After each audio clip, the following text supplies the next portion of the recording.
Wallonne is at the front very early. Is she riding for Lotte Kopecky? It wouldn't be beyond the realms of possibility that it could be for Kopecky. You've seen the prowess of Kopecky over the last year, the way that she's been able to transform herself from being a rider who can win bunch sprints to being able to climb with the very best, and especially on this type of classic style climb where it's a, what, 3.5 minute effort. However, maybe Wallonne just wants to be the rider who sets the pace. Everyone rides to her pace, she's making it difficult, and that's where it snaps and the elastic is gone. It has. Demi Wallonne is just riding on the front to try and win this race. Behind her is Katarzyna Niewiadoma. Just behind is Juliette Labousse. Ashley Moorman-Passio. Coming up onto the wheel is Elisa Longo-Borghini. Is Demi Wallonne just so sure of her form now that she's just going to try and destroy the race? Coming up in the colours of FDJ is that Marta Cavalli.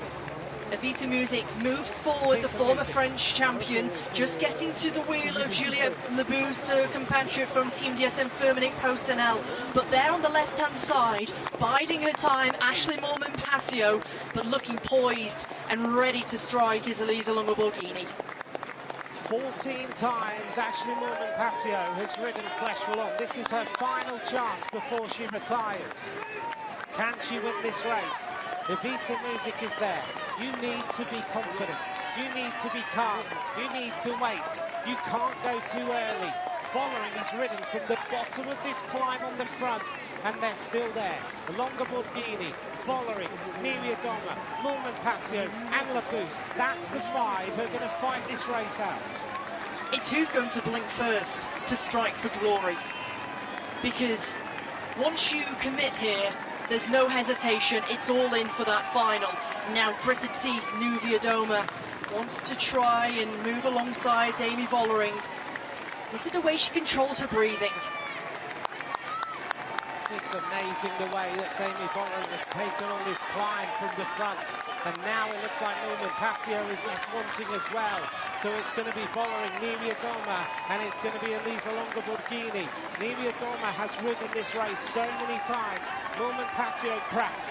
Now we have three. Wallonne has ridden the entire peloton, apart from two other riders, off her wheel. And now we start to see the attacks. And Wallonne can't respond immediately. And it's Niewiadoma who hits first. Katarzyna Niewiadoma going for glory. Is she finally going to win the Flèche Wallonne? Wallonne is on the wheel, trying to fight her way back into this one. Elisa Longo-Borghini getting ready to strike. And here comes Elisa Longo-Borghini, but it's Katarzyna Niewiadoma. Katarzyna Niewiadoma is going to get the victory she's been searching for so long. Wallonne fights back, but finally, it's Katarzyna Niewiadoma of Canyon SRAM who wins the Flèche Wallonne.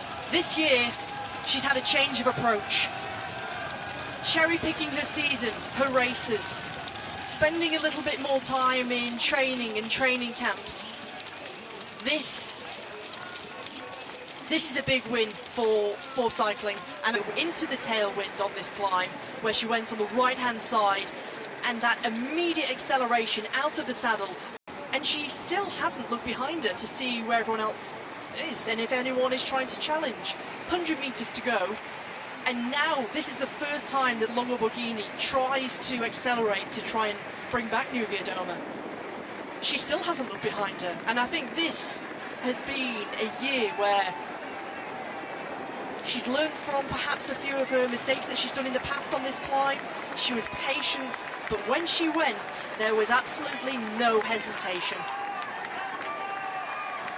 Katarzyna Niewiadoma, I think, is a different bike rider since she won the Gravel World Championships, because it gave her those rainbow bands, it gave her that feeling of victory. And this year, as you mentioned at the start, even when she finished second, her approach was, that's fine, that's the best I could do in a day.